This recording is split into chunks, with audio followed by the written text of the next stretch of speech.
O'zgidromet 18-fevral chorshanba kuni qanday ob-havo kutilayotgani haqida ma'lumot berdi. Unga ko'ra, Toshkent shahrida havo o'zgaruvchan bo'ladi, yog'ingarchilik kutilmaydi. Shamol sharqdan 38 metr/sekund tezlikda esadi. Harorat kechasi 8-10 darajali iliq, kunduz 20-22 darajali iliq bo'ladi.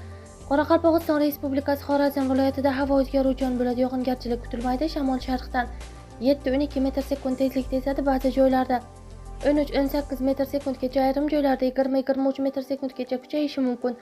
Harorat kechasi 38 darajali iliq, kunduz 15-20 darajali iliq bo'ladi.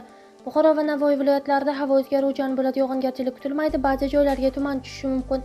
Shamol sharqdan 7-12 metr/sekund tezlikda esadi. Ba'zi joylarda 13-18 metr/sekundgacha, ayrim joylarda 20-23 metr/sekundgacha kuchayishi mumkin. Harorat kechasi 8-13 darajali iliq, kunduz 20-25 darajali iliq bo'ladi. Toshkent, Sirdaryo, Jizzax, Samarqand viloyatlarida havo o'zgaruvchan bo'ladi, yog'ingarchilik kutilmaydi. Ba'zi joylarga tuman tushishi mumkin.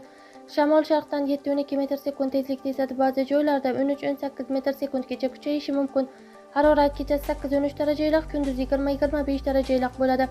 Qashqadaryo va Surxondaryo viloyatlarida havo o'zgaruvchan bo'ladi, yog'ingarchilik kutilmaydi. Shamol sharqdan 7-12 metr/sekund tezlikda esadi. Ba'zi joylarda 13-18 metr/sekundgacha kuchayishi mumkin. Harorat kechasi 8-13 darajali iliq, kunduz 20-25 darajali iliq bo'ladi. Andijon, Namangan va Farg'ona viloyatlarida havo o'zgaruvchan bo'ladi, yog'ingarchilik kutilmaydi. Ba'zi joylarga tuman tushishi mumkin. Shamol sharqdan 5-10 metr/sekund tezlikda esadi. Harorat kechasi 5-10 darajali iliq, kunduz 16-21 darajali iliq bo'ladi. Respublikaning tog' oldi va tog'li hududlarida havo o'zgaruvchan bo'ladi, yog'ingarchilik kutilmaydi. Ba'zi joylarga tuman tushishi mumkin. Shamol sharqdan 7-12 metr/sekund tezlikda esadi. Ba'zi joylarda 13-18 metr/sekundgacha kuchayishi mumkin. Harorat kechasi 0-5 darajali iliq, kunduzi 10-15 darajali iliq bo'ladi.